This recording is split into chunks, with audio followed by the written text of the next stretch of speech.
Hi friends, போன எபிசோடில் தனா ஏற்கனவே ஒருத்தர்கிட்ட பேசிகிட்டு இருந்தாங்க.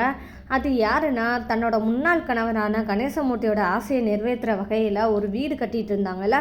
அந்த வீடு கட்டுறவர் என்ன செஞ்சுட்டு இருந்தாங்கன்னா, அந்த சைடு வந்து ஆட்டோ சவாரிக்கு வந்திருந்தார்.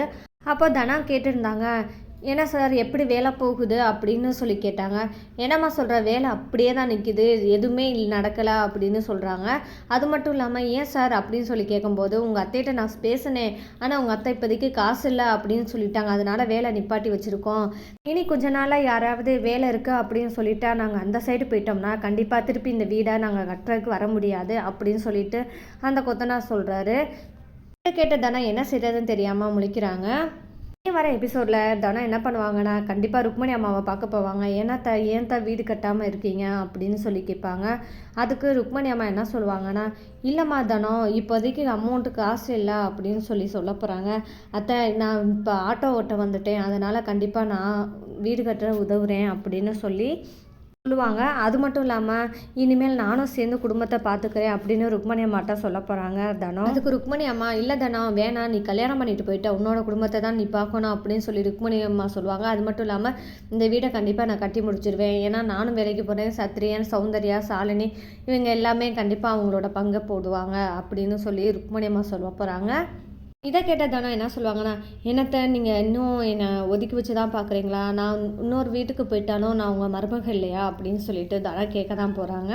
ருக்மணி அம்மா என்ன சொல்ல போகிறாங்கன்னா, இல்லை தனம், நீ என்னோட மருமகன்னு சொல்கிற விட மகள் தான், ஆனால் இப்போ இன்னொரு வீட்டுக்கு போயிட்ட, அந்த குடும்பத்தில் இருக்க சுச்சுவேஷன் அவங்க எப்படி சொல்லுவாங்க, என்ன நடந்துக்கிடுவாங்க அப்படி எல்லாத்தையும் நீ பார்க்கணும்ல, என்னால் நீ கஷ்டப்படக்கூடாது அப்படின்னு சொல்லிட்டு ருக்மணி அம்மா சொல்ல போகிறாங்க. உங்களுக்கு இதுதான் பிரச்சனைனா கண்டிப்பாக நான் உங்களோட சம்மதத்தோடு தான் நான் கண்டிப்பாக உங்களுக்கு உதவுவேன் அப்படின்னு சொல்லி தானே சொல்ல போகிறாங்க. அடுத்த கட்டமாக எங்கே போவாங்கன்னா, வீட்டுக்கு போவாங்க. உடனே கதிரேசன் கிட்ட இந்த மாதிரி வீடு கட்டாமல் இருக்குன்ற உண்மையை சொல்ல போகிறாங்க. சொல்லி என்னோட சம்பளத்தை நான் அங்கே கொடுக்கலான்னு இருக்கேன்னு முடிவை சொல்லுவாங்க. இந்த விஷயத்த எப்படி இருந்தாலும் ராதிகா தெரிஞ்சுக்க போகிறாங்க. தெரிஞ்சுக்கிட்டது மட்டும் இல்லாமல் வாசகி அம்மாட்ட போய் சொல்ல தான் போகிறாங்க. சொன்னால் வாசகி அம்மா என்ன சொல்லுவாங்கன்னா, வாசகி அம்மா கதிரேசன்கிட்ட போய் சொல்லுவாங்க, ஏண்டா கதிரேசன், அவள் வேலை பார்த்து அவள் சம்பாரித்து அங்கே கொடுக்கணுன்னா இங்கேருந்துடா எதுக்குடா போகணும் வேலைக்கு அப்படின்னு சொல்ல போகிறாங்க. அவள் அங்கேயே இருந்து அவள் ஆட்டோ ஓட்ட போகலாமே அப்படின்னு சொல்லி வாசி அம்மா கேட்க போகிறாங்க. உடனே கதிரேசன் என்ன சொல்லுவாங்கன்னா, தனம்மா சம்பாதிச்சது அவங்க யாருக்கு கொடுக்கணுமோ அவங்க கொடுக்கட்டும், அது அவங்களோட விருப்பம், இதில் நீ தலையிடாதம்மா அப்படின்னு சொல்லிட்டு திருப்பியும் தனத்துக்கு சப்போர்ட் பண்ணுற மாதிரி கதிரேசன் பேச போகிறாங்க.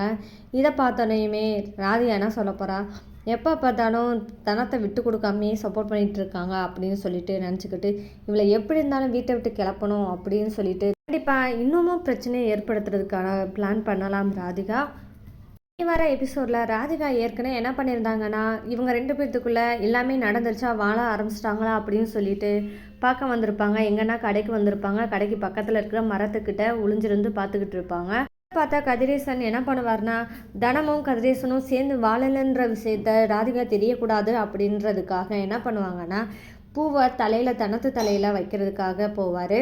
அது மட்டும் இல்லாமல் ஆனால் என்ன பண்ணுவாங்கன்னா, இது எதுக்கு இப்படி பண்ணுறாரு அப்படின்னு யோசிச்சுக்கிட்டே பேசாமல் அமைதியாக இருப்பாங்க.